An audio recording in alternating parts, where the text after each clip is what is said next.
Shalom, gimana kabarnya? Baik semuanya? Puji Tuhan. Ya, di tengah-tengah hari kedua Lebaran kita beribadah. Anda masih datang ke tempat ini, puji Tuhan. Nah saudara, tema daripada minggu ini adalah aku diselamatkan. Ya, kenapa tema ini perlu diangkat? Karena saudara, ini adalah menunjukkan kepada kekristenan itu bukan sekedar beragama. Tapi kekristenan itu adalah perjumpaan Anda secara pribadi dengan Tuhan Yesus. Katakan amin. Sehingga kekristenan itu bukan lagi kita ini melakukan agama. Agama itu begini, agama beragama itu selalu apa yang tampak lahiriah. Orang beribadah, kelihatan baik. Tapi Yesus bukan hanya tampak apa yang baik, tampak luar. Bukan itu. Tapi Tuhan, perjumpaanmu dengan Tuhan Yesus itu selalu mengerjakan sesuatu yang di dalam Anda dulu. Katakan amin. Di dalam ini yang dikerjakan karena perjumpaan kita dengan Tuhan, maka itu terekspresikan menjadi tindakan luar. Karena itu saudara, mengikut Tuhan itu bicara selalu soal hati kita. Nah Tuhan itu bergerak di dalam hati kita. Kalau kita ini cuma beragama, maka kita ini cuma tampak luar baik, tapi dalamnya belum tentu. Karena itu saudara, hari ini kalau Anda disebut Kristen, itu berarti begini, perjumpaan kita secara pribadi dengan Tuhan Yesus. Dan itu mengerjakan dulu yang di dalam kita ini. Baru nanti termanifestasikan di luar. Halo amin. Nah dalam satu peristiwa, satu saat Yesus pernah mengeluh. Ternyata Yesus pun pernah mengeluh tentang satu kota yang namanya Yerusalem. Yerusalem itu artinya kota damai. Kota damai, tapi kota damai yang kehilangan damainya. Kenapa? Karena justru di kota itu kebenaran itu ditolak. Nabi-nabi dibunuh. Pengajaran dibengkokkan. Yesus menangisi karena kota itu disebut sebenarnya kota beriman. Karena semua atribut di kota itu menunjukkan sesuatu yang rohani harusnya. Banyak rumah-rumah Tuhan, kehidupan adatnya juga selalu bersentuhan dengan agama. Tetapi sayang, orang-orang ini melakukan beragama cuma tampak luar, tapi di dalam mereka tidak pernah berubah. Makanya Yesus mengeluh tentang kota ini. Mari kita baca Alkitab kita ya. Yuk, coba kita baca di dalam, mana itu? Ayatnya coba keluarkan. Ya. Matius pasal berapa? Kok Matius? Matius ya, betul ya? Oke, Matius 23 ayat 37.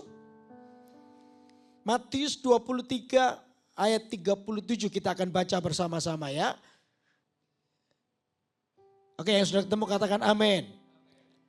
Ya kita baca ya. Matius pasal 23 ayat 37. Oke, saya akan bacakan Bapak Saudara. Yerusalem, perikopnya begini. Keluhan terhadap Yerusalem.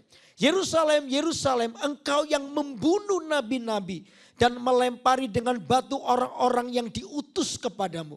Berkali-kali aku rindu mengumpulkan anak-anakmu, sama seperti induk ayam mengumpulkan anak-anaknya di bawah sayapnya. Tetapi kamu tidak mau. Lihatlah di rumahmu. Lihatlah rumahmu ini akan ditinggalkan dan menjadi sunyi. Dan aku berkata kepadamu, mulai sekarang kamu tidak akan melihat aku lagi. Sehingga kamu berkata, diberkatilah dia yang datang dalam nama Tuhan. Saudara, ini keluhan Yesus tentang Yerusalem. Yerusalem sebenarnya disebut kota beriman. Kota yang seharusnya penuh dengan mujizat Allah. Kota yang seharusnya penuh dengan kasih Tuhan yang melanda. Tetapi justru dari kota ini kebenaran ditolak. Dari kota ini para nabi dibunuh. Bahkan utusan-utusan Tuhan itu ditolak mereka. Berkali-kali Tuhan itu memanggil, mengumpulkan seperti induk ayam. Dikumpulkan, ayo anak-anakku kumpul, aku mau menyelamatkan kamu. Tapi mereka menolak. Padahal di luar kehidupan mereka kelihatannya rohani. Kagetnya aja rohani. Haleluya, puji Tuhan, itu kagetnya saudara. Kalau kaget, glori bagi sang raja, itu kagetnya. Ya, rohani. Lagu-lagunya mungkin rohani. Tapi di dalamnya banyak terjadi kerusakan. Satu saat saya pernah satu kota merintis GMS di satu kota. Saya baru datang di kota itu. Lalu saya dijemput naik taksi. Lalu orangnya tahu kalau saya orang baru, dia tanya ini, "Bapak orang baru ya di kota ini?" "Oh iya, saya baru datang." "Oh tenang Pak, kalau Bapak mau diantarkan kemana-mana, saya siap mengantarkan. Saya tahu jalan-jalan kecil di kota ini Pak. Kalau Bapak mau saya tinggal telepon aja, nanti saya antar."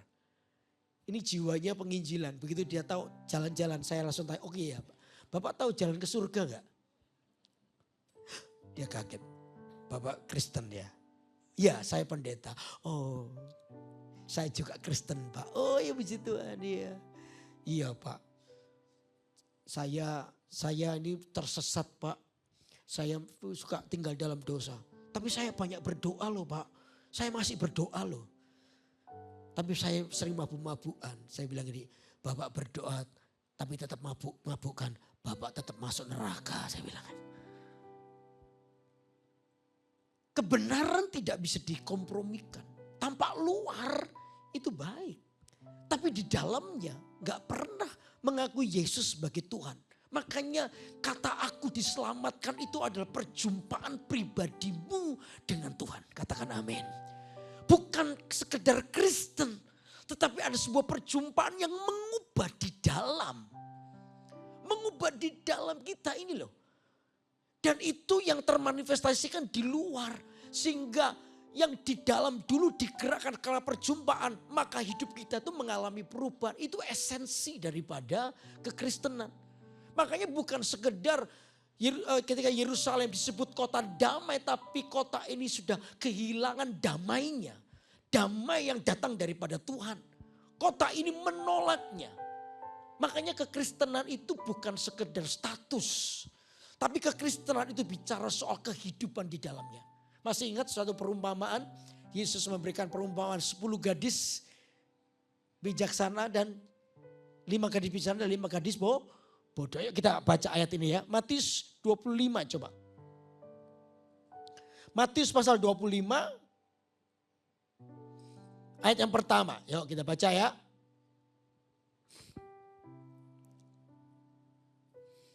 Pada waktu itu hal kerajaan surga seumpama 10 gadis yang mengambil pelitanya dan pergi menyongsong mempelai laki-laki. 5 diantaranya bodoh dan 5 bijaksana. Gadis-gadis yang bodoh itu, perhatikan ini ayat 3 ya. Gadis-gadis yang bodoh itu membawa pelitanya. Tetapi apa? Tetapi apa? Tidak membawa apa? Minyak. Sedangkan gadis-gadis yang bijaksana itu membawa pelitanya dan juga apa? Minyak dalam buli-buli mereka. Status mereka itu sama. Yaitu apa? Menantikan mempelai pria. Statusnya sama. Menantikan mempelai pria. Tanda statusnya itu apa? Lampu. Cuma bedanya satu kelompok ini 10 orang ini dibagi 2. 5 disebut bijaksana, 5 disebut bodoh. Bijaksana itu membawa lampu dengan minyaknya. Sedangkan yang bodoh membawa lampu tapi nggak bawa minyak. Saudara, lampu itu nyala atau tidak tergantung dari minyaknya. Halo amin. Statusnya sama, apa? Penunggu mempelai pria. Tetapi yang menghidupkan mereka itu, menghidupkan status itu, minyaknya itu yang gak dijaga. Jadi yang membedakan bodoh dan bijaksana itu minyaknya. Minyak ini berarti sesuatu yang dipersiapkan di dalam hati hidup mereka supaya lampunya ini nyala. Tapi kalau nggak ada minyak, ya kekristenan statusnya ini tidak pernah nyala. Maka orang yang cuma tampak luar beribadah tapi tidak pernah berjumpa dengan Yesus dalam hatinya, maaf, ini bahasa Alkitab. Seperti golongan wanita yang bodoh. Kenapa? Mereka tidak pernah mempersiapkan diri mereka. Statusnya Kristen tapi nggak ada minyaknya. Karena apa? Tidak pernah berjumpa dengan Tuhan. Ini yang dirasakan Yesus kepada Yerusalem. Mereka ini punya statusnya. tetapi nggak ada minyaknya. Mereka mempersiapkan diri mereka dengan sembarangan. Sampai akhirnya ya mereka hidup sembarangan. Apa yang tidak dilihat orang. Mungkin kalau dilihat orang mereka rohani. Tapi begitu nggak dilihat orang mereka jadi rohana. Nggak serius dengan Tuhan. Mereka nggak sungguh-sungguh dengan Tuhan. Nah ini yang harus kita perhatikan baik-baik saudara. Makanya aku diselamatkan ini bukan hanya sekedar menjadi Kristen. Apalagi yang belum jadi Kristen. Jauh. Bukan hanya menjadi Kristen tapi bertemunya hidup Anda dengan Yesus itu penting. Karena apa itu tadi saya sering kali bilang itu yang mengerjakan di dalam kita dulu. Katakan amin. Di dalam hidup kita. Makanya ini yang Yesus keluhkan kepada Yerusalem. Kamu itu kelihatannya rohani tapi enggak sama sekali. Hatimu itu keras enggak pernah berubah. Kamu nyaman di status saja. Nyaman di status tapi minyaknya itu tidak ada. Kamu berada di golongan wanita yang bodoh. Wanita yang para wanita yang tidak pernah mempersiapkan dirinya. Nanti ya mereka santai aja, tenang aja. Pas kedatangan mempelai. Kedatangan mempelai itu seperti pencuri. Kalau kita baca lanjut ya, terus ya. Yuk lanjut kita baca. Ayat yang kelima, tetapi karena mempelai itu lama tidak datang-datang juga, mengantuklah mereka semua lalu apa?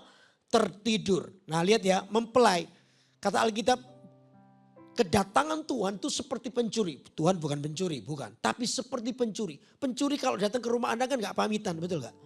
Halo Pak Willy, selamat malam, nanti jam 10 rumahmu tak curi ya. Misalnya gitu. Saya pasti digebukin sama dia. Ya kan? Gak mungkin. Pencuri gak mungkin pamit. Datangnya tuh tiba-tiba. Bisa nanti, bisa besok, bisa lusa. Kita juga dia tahu. Ya sekalipun tetap Tuhan kasih hikmat ya untuk melihat tanda-tanda. Kan sudah ditulis di Alkitab. Tanda-tanda akhir zaman itu kelihatan. Ya saya tahu pohon rambutan akan berbuah. Mungkin saya nggak tahu kapan. Tetapi saya sudah melihat tanda nih. Mulai buahnya kecil-kecil mulai tumbuh. Oh sebentar lagi musim rambutan ini. Tapi kita diberi tanda untuk melihat itu. Makanya kita enggak, kalau saya melihat tanda sekarang, saudara percaya dengan saya, kita ada di ujung akhir daripada rencana Tuhan. Makanya saudara harus sungguh-sungguh lihat, pastikan hidup Anda, hidupmu harus bertemu dengan Yesus secara pribadi. Dan itu yang mengubahkan hidupmu. Itu yang membuat kita ini diubahkan dari dalam. Sehingga kekristenan kita bukan sekedar status, tapi kekristenan kita itu status lampu dengan minyak yang kita bawa. Sehingga nanti ketika mempelai Tuhan datang, mempelai pria itu datang. Ya, terus baca ya. Waktu tengah malam terdengarlah suara orang berseru, mempelai datang, song-songlah dia. Gadis-gadis itu pun bangun semuanya, lalu membereskan pelita mereka. Gadis-gadis bodoh berkata kepada gadis-gadis bijaksana, berikanlah kami sedikit dari minyakmu itu, sebab pelita kami hampir padam. Tetapi jawab gadis-gadis yang bijaksana itu, tidak, nanti tidak cukup untuk kami dan untuk kamu. Lebih baik kamu pergi kepada penjual minyak dan beli di situ. Akan tetapi waktu mereka sedang pergi untuk membelinya, datanglah mempelai itu dan mereka yang telah siap sedia masuk bersama-sama dengan dia ke ruang perjamuan kawin, lalu pintu ditutup. Saudara, zaman kasih karunia itu nanti ya, itu ada batasnya. Kita sekarang itu di zaman kasih karunia. Tuhan mengampuni dosamu.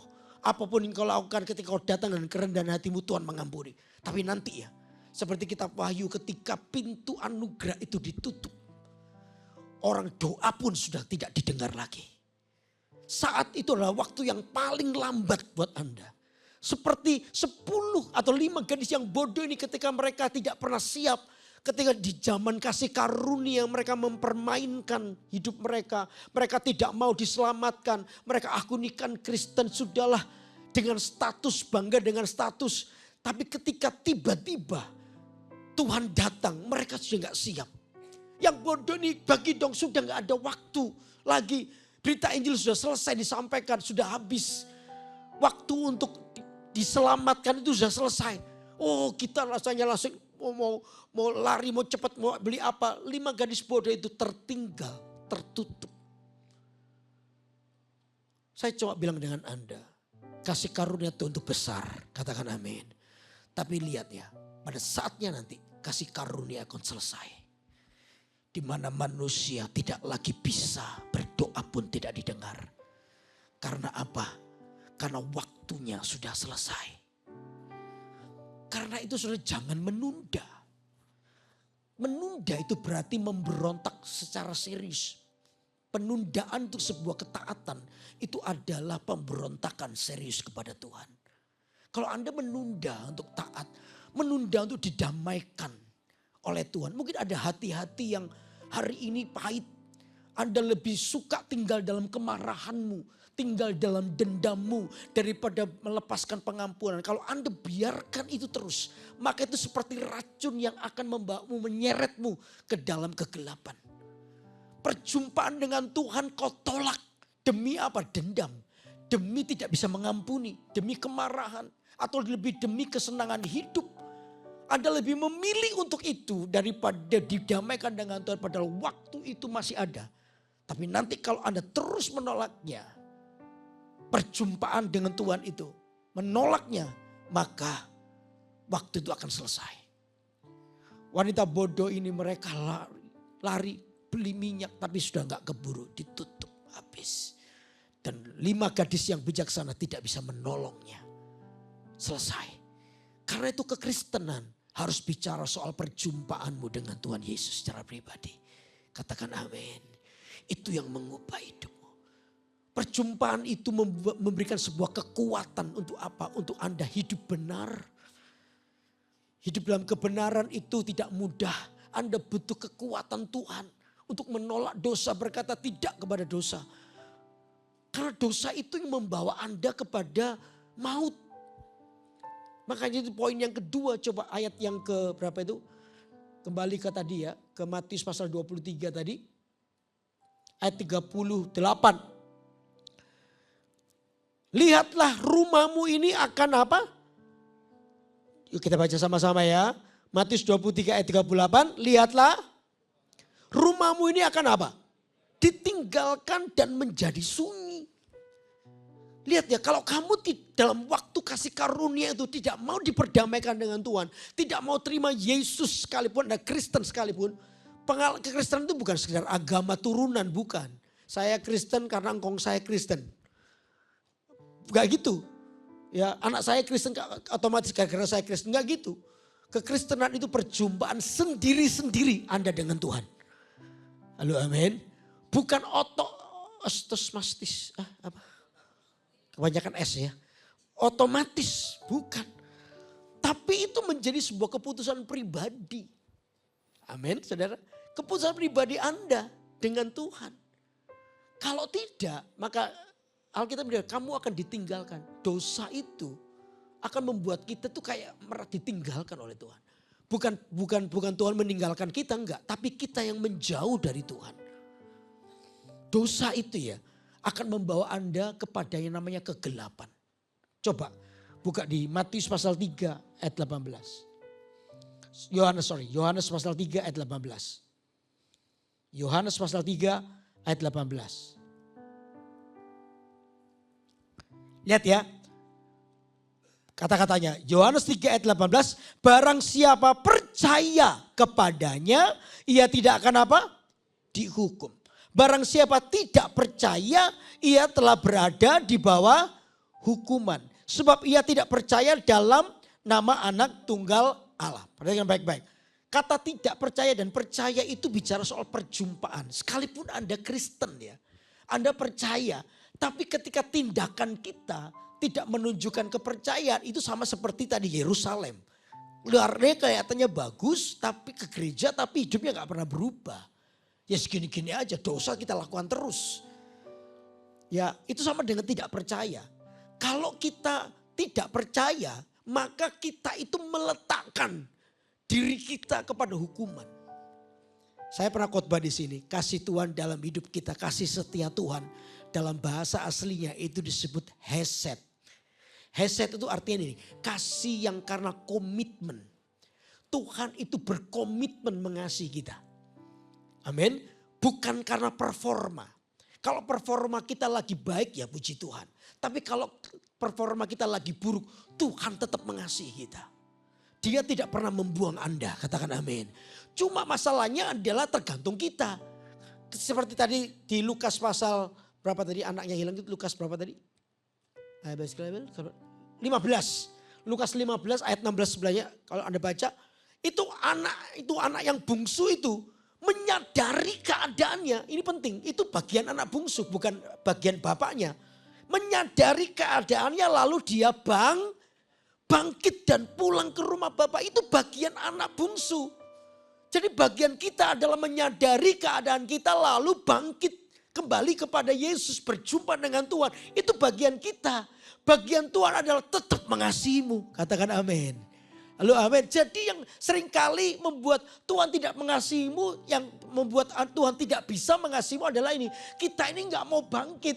Kita ini masih tetap tinggal dalam keadaan kita. Lalu kita gak mau datang kepada Tuhan. Nah itu persoalannya. Nah sama dengan pilihan kita. Kalau kita tidak percaya kepada Tuhan, kita itu berarti meletakkan diri kita di bawah hukuman. Apa itu hukuman itu? Coba, hukuman itu apa? Ayat 19 ya. Ayat 19. Dan inilah hukuman itu. Apa? Yuk kita baca sama-sama. Dan inilah hukuman itu. Terang telah datang ke dalam dunia. Tetapi apa? Nah, kan? Tetapi apa? Manusia lebih menyukai apa? Kegelapan daripada terang. Sebab perbuatan-perbuatan mereka apa? Jahat. Loh. Berarti manusianya yang tidak mau diperdamaikan dengan Tuhan. Padahal Tuhan sudah membuka tangannya. Cuma kita yang gak mau. Manusia itu lebih memilih dalam gelap. Berkali-kali. Teguran-teguran firman Allah itu kayak tidak mengubah hidup kita sama sekali. Nah ini yang perlu kita perhatikan saudara. Tuhan itu menegur kita. Kalau Tuhan menegur kita itu berarti Tuhan mengasihi kita. Katakan amin. Dia mau hidup kita dilindungi. Makanya cara Tuhan menegur kita. Mungkin pagi ini ada maaf ya. Teguran firman Allah datang dalam hidup Anda. Saya percaya kalau Anda ditegur Tuhan. Anda dikasihi Tuhan. Sungguhan. Kalau sampai kita tertemplak oleh firman Allah. Kita itu berarti sedang dikasihi oleh Tuhan. Karena apa? Tuhan ingin menyelamatkan hidup kita. Amin saudara. Amin. Nah ini manusia memilih untuk tinggal dalam kegelapan. Masih ingat cerita saya. Ya ada suami istri datang kepada saya. Datang. Kenapa saya bilang Pak Yudi saya mau bilang suami saya kedapatan selingkuh Pak. Hah? Terus ya itu Pak saya sedih sekali saya ini bingung Pak. Gimana ya Pak. Suami saya selingkuh. Saya kebetulan kenal suaminya. Ya udah suaminya panggil sini. Ngobrol sama saya. Ngobrol. Dia ketemu saya sungkan karena suaminya kenal. Kenapa kamu selingkuh? Gak sengaja Pak. Loh kok gak sengaja? Selingkuh kok gak sengaja? Jangan selingkuh-selingkuh. Kamu selingkuh itu kamu melukai hati istrimu dan anak-anakmu loh. Ini kasihan loh mereka. Iya Pak nangis. Iya Pak. Saya lain kali mau hati-hati Pak. Hati-hati apa? Supaya gak ketahuan. Loh bukan. Kok hati-hati supaya gak ketahuan? Hati-hati supaya gak jatuh. Iya Pak. Mau bertobat enggak? Mau. Ibu, suami mau bertobat. Susah saya Pak. Nah, kan sudah diajar harus mengampuni. Iya tapi gimana ya Pak? Kasihlah kesempatan suamimu. Mungkin dia mau bertobat sungguh-sungguh. Ya, kamu mendengar firman Tuhan ratusan bahkan ribuan kali. Ini waktunya kamu harus mengampuni. Belajar mengampuni. Iya Pak. Pak Yudi doakan saya. Iya pasti tak doain ya. Doa sudah selesai. Setahun kemudian ibu ini datang lagi nangis. Kenapa? Kok nangis lagi? Suami saya selingkuh lagi. Loh suamimu selingkuh lagi? Iya Pak. Dengan wanita yang sama? Enggak beda. Loh kok banyak? Panggil lagi. Udah. Saya mulai tegur dia kan. Gitu. Iya Pak nangis. Mau bertobat? Mau Pak. Dah rujuk lagi. Tahun depan istrinya datang lagi. Saya langsung bilang, pasti suamimu selingkuh lagi ya. Pak Yudi kok tahu? Langganan. Tiap kali kamu datang pasti suamimu selingkuh. Saya sudah tahu itu. Gak usah mendengar suara Roh Kudus. Langganan pasti. Iya Pak. Waduh sini. Waduh. Waktu ketiga itu. Saya tuh dapat sesuatu. Beritahu dia ya. Tuhan itu ingin memulihkan. Kasihnya besar. Tapi kalau kamu tidak mau. Kamu mengeraskan hatimu, kamu tidak mau, maka kamu akan diserahkan kepada keinginan hatimu. Terserah. Kalau Tuhan sudah bilang terserah ya, itu ngeri saudara. Kita itu diserahkan kepada keinginan hati kita, padahal kecenderungan hati kita itu kepada kegelapan. Bebal, gak mau diberitahu, gak mau ditegur, gak mau diselamatkan, terus jatuh di situ. Saya mau beritahu gini, sama dia waktu doa, Tuhan bicara dengan saya. Kamu dikasih oleh Tuhan. Tapi kalau kamu tidak mau diberitahu, maka Tuhan serahkan kamu kepada keinginan hatimu. Terserah kamu. Tuhan siap mengampuni, Tuhan siap memulihkan keadaanmu, Tuhan siap memberkatimu. Tapi kamu yang tidak mau menyadari keadaanmu lalu kamu bangkit. Enggak, kamu semakin jauh daripada Tuhan, kamu lebih memilih dosa daripada kasih karunia. Nangis dia. Udah rujuk lagi. Tahun depan istrinya datang lagi. Saya yang lemes. Bayangin kalau saya punya jemaat 100 aja kayak gini. Yang mati duluan pendetanya pasti. Stres. Ya, saya sudah menduga pasti suaminya selingkuh lagi. Iya Pak, suami saya selingkuh kan. Saya sudah dengan kekuatan terakhir saya bilang, oke, cepet panggil sini suamimu. Enggak bisa Pak. Loh kenapa? 2 hari yang lalu suami saya masuk rumah sakit. Oh di rumah sakit sekarang? Iya Pak. Terus? Ya itu Pak. Sakit apa? Dia nangis. Sakit apa? 2 hari yang lalu dokter sudah bilang positif HIV Pak. AIDS. Tuh kan. Tuhan itu sudah kasih waktu. Tapi tetap Tuhan itu mengasihi. Dia telah memilih jalannya sendiri. Memilih kepada kegelapan. Dosa itu membawa kita kepada kegelapan. Itu pilihan. Kenapa kita tidak percaya kepada Tuhan. Tidak mau mengakui dan hidup sesuai dengan dia. Terus jatuh di area yang sama. Padahal berkali-kali sudah ditegur, diberitahu. Tapi kita sendiri menolaknya. Kita terus jatuh di area yang sama. Suatu saat Tuhan itu serahkan kamu kepada keinginanmu. Itu lebih mengerikan. Tuhan siap sih mengampunimu, memulihkanmu anytime. Tapi kita sendiri yang gak mau. Kita lebih memilih untuk tinggal di dalam dosa. Kita memilih di dalam kegelapan. Maka dosa itu menguasai. Itu yang pertama, dosa membawa kita kepada kegelapan. Yang kedua, dosa itu membuat hidup kita itu sia-sia. 1 Petrus pasal 1 ayat 18. Coba 1 Petrus 1 ayat 18. Kita baca ya. 1 Petrus pasal 1 ayat 18.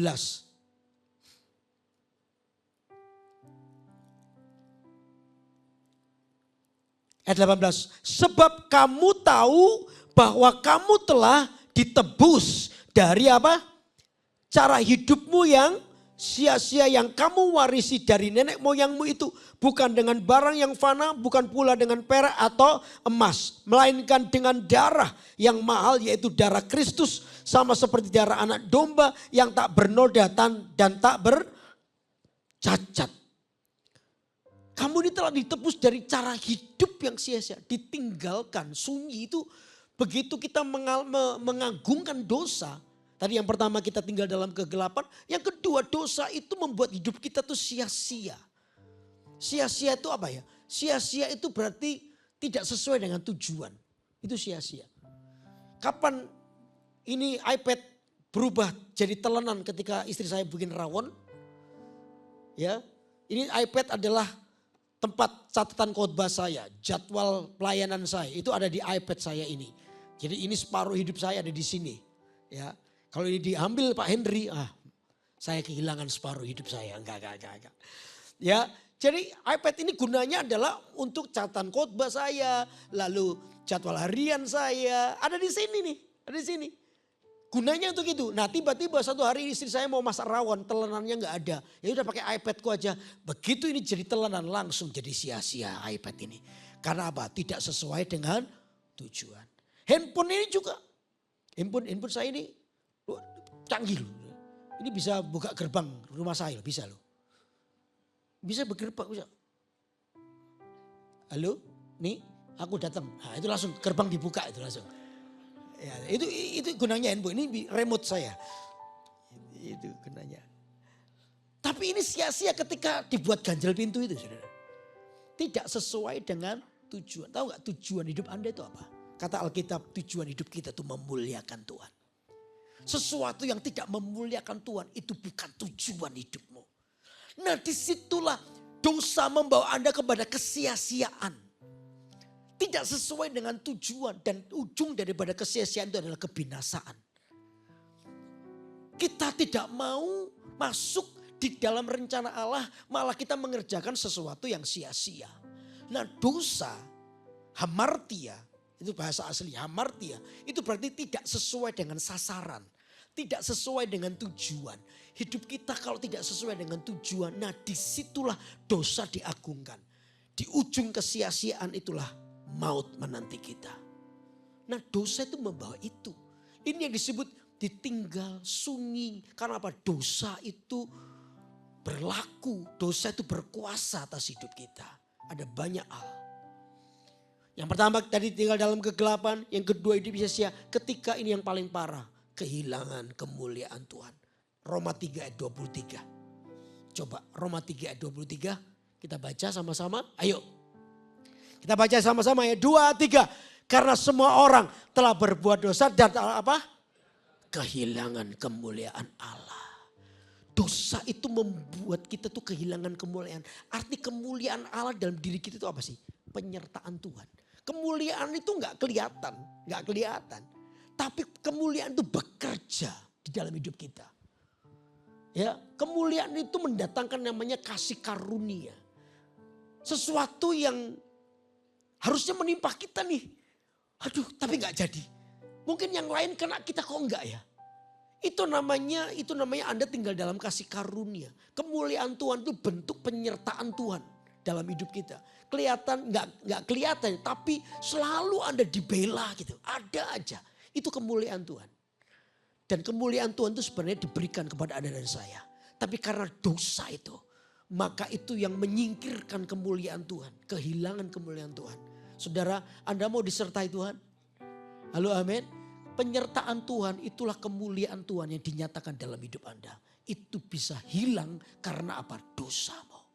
Apa yang membuat doamu itu tidak bisa didengar? Karena dosamu. Karena kesalahanmu. Itu yang membuat kita seolah-olah ditinggalkan. Menjadi sunyi. Yerusalem, kamu ini ya kelihatannya kota damai tapi kamu sudah kehilangan damai. Kamu akan ditinggalkan. Kamu akan dianggap sunyi karena apa? Dosa berkuasa atas hidupmu. Tuhan ingin memulihkan hidup kita.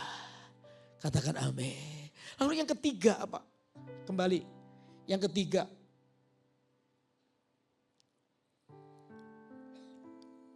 Gimana tadi? Matius 23 ayat berapa? 39 ya, sudah ya. Dan aku berkata kepadamu, mulai sekarang kamu tidak akan melihat aku lagi hingga kamu berkata apa? Diberkatilah dia yang datang dalam nama Tuhan. Yesus berkata kepada Yerusalem, kamu tidak akan lagi melihat aku sampai. Nah kata ini penting. Sampai kapan? Sampai kamu berkata diberkatilah engkau yang datang. Sampai engkau berjumpa dengan Yesus secara pribadi. Kamu tidak akan lagi ketemu dengan Tuhan sampai Yesus diundang masuk dalam hidup kita. Sampai kau berkata diberkatilah engkau yang datang. Artinya mereka menyambut Tuhan. Hidup kita itu tidak pernah berubah sampai Kekristenan kita berjumpa dengan Yesus. Makanya kekristenan itu bukan agama. Tapi kekristenan itu bicara pengalaman menerima Yesus sebagai Tuhan dan Raja dalam hidup kita. Disitulah hidupmu titik baliknya. Tuhan, aku masih banyak gini. Aku masih banyak dosa. Oke, itu mungkin kelemahan kita. Tapi bersama dengan Yesus tadi saya bilang. Perubahan terjadi itu di dalammu. Halo, amin saudara. Di dalam hidup kita sehingga kita diberi kemampuan untuk menolak dosa. Asal apa? Kita berjumpa dengan Tuhan dan kita mengundang Dia menjadi Raja dalam hidup kita. Ini yang membedakan. Ada banyak orang Kristen, maaf ya, karena agama keturunan. Saya ke gereja karena sejak kecil saya sudah diajak ke gereja. Tapi kita nggak pernah berjumpa dengan Tuhan secara pribadi. Makanya hari ini kata aku diselamatkan itu adalah sama dengan Anda berjumpa dengan Yesus secara pribadi. Perlu diundang untuk Tuhan, hadirlah dalam hidupku. Masuklah dalam hatiku menjadi Tuhan dan Raja. Supaya aku tidak kehilangan Tuhan. Supaya aku bukan hanya rohani di luar, tapi rohaniku dimulai dari dalam hatiku dulu. Baru setelah itu aku mulai sungguh-sungguh mengalami perubahan demi perubahan. Sehingga hidupku ini memuliakan Tuhan. Saudara, di Alkitab itu ya, ada sebuah peristiwa di mana orang itu kalau lakukan ibadah rutinitas, rutinnya, ibadah rutin tanpa perjumpaan dengan Tuhan, itu ternyata orang ini bisa kehilangan Tuhan loh. Bisa kehilangan Tuhan. Di mana? Di rumah Tuhan loh, aneh kan? Kehilangan Tuhan di rumah Tuhan. Sama dengan orang yang beribadah tapi hidupnya gak pernah berubah. Maka tadi saya doa di tempat ini, di ibadah ini, setiap orang harus bertemu dengan Tuhan Yesus. Itu yang mengubahkan, katakan amin. Ada orang-orang yang beribadah tapi hidupnya gak berubah. Ini namanya orang yang sedang kehilangan Tuhan. Di mana? Di rumah Tuhan. Nah ini ada sih berita di Alkitab. Yuk kita baca ya. Lukas ya. Lukas pasal berapa itu? Lukas pasal 2. Ayo kita baca ya. Lukas pasal 2 ayat 41. Yuk baca ya. Tiap-tiap tahun orang tua Yesus pergi ke Yerusalem pada hari raya Paskah. Ketika Yesus telah berumur 12 tahun, pergilah mereka ke Yerusalem seperti yang apa? Yang lazim pada hari raya itu. Nah perhatikan kata lazim. Lazim itu artinya apa? Lazim itu artinya apa? Rutin, biasa, lazim ya sudah, lazim. Jadi dikatakan ini tiap-tiap tahun orang tua Yesus mereka pergi ke Yerusalem. Dari Nazaret mereka pergi ke Yerusalem. Jadi mereka ini suka pergi bersama-sama satu kampung gitu loh. Pada hari raya apa tadi? Paskah ya betul ya. Mereka pergi jalan kaki, gerombolan orang banyak. Ayo dari Nazaret ke Yerusalem sambil ngobrol. Dan ini mereka lakukan tiap-tiap tahun. Seperti yang lazim, seperti yang biasa. Jadi mereka pergi pun tanpa kerinduan, tanpa apa mereka beribadah ya biasa aja. Ayo pergi tiap hari Paskah, ayo kita merayakan Natal, ayo kita merayakan Paskah, ayo pergi. Tapi hati mereka biasa. Mereka pergi begitu. Nah coba lihat. Begitu mereka biasa pergi terus ayat ke-43. Sehabis hari-hari perayaan itu ketika mereka berjalan pulang tinggallah Yesus di Yerusalem tanpa apa? Tanpa diketahui orang tuanya. Yesus masih ketinggalan di Yerusalem. Orang tuanya gak tahu.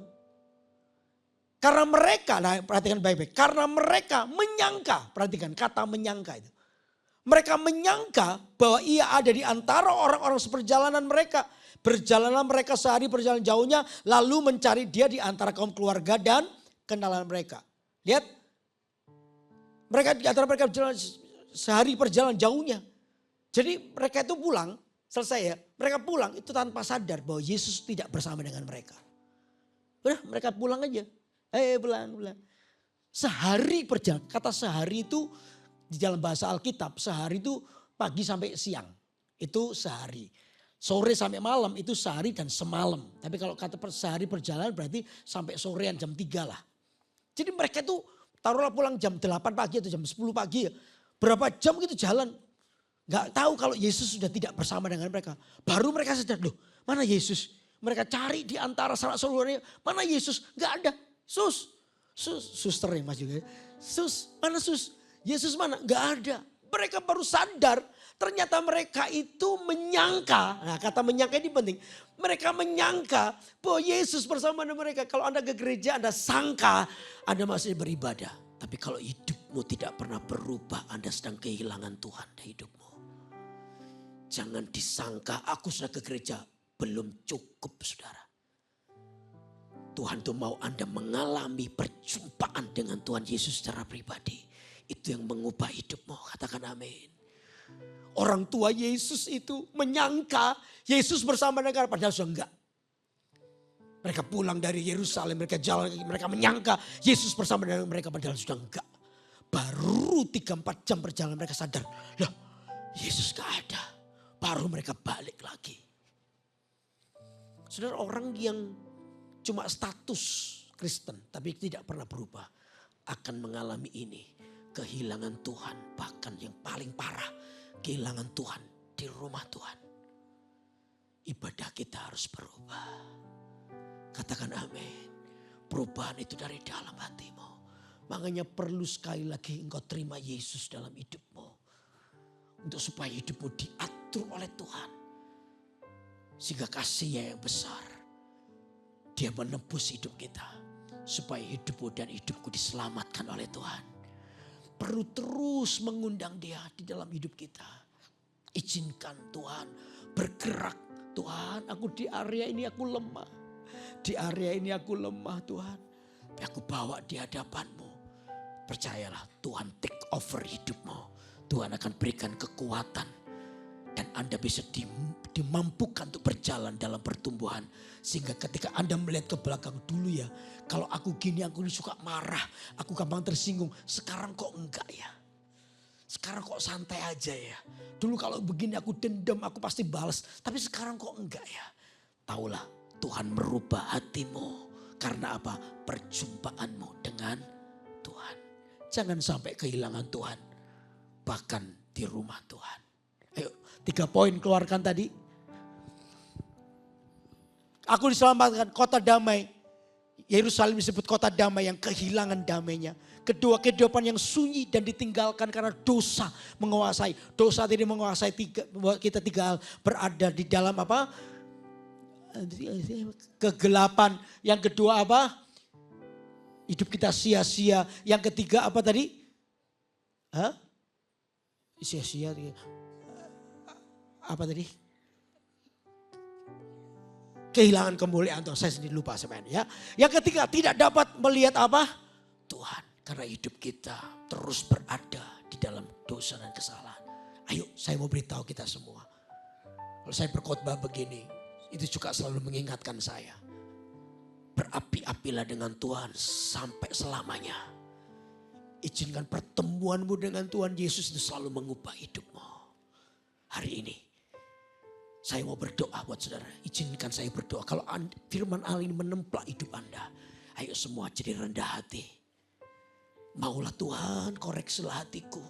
Aku ini lemah di area ini. Aku mau berubah di area ini Tuhan.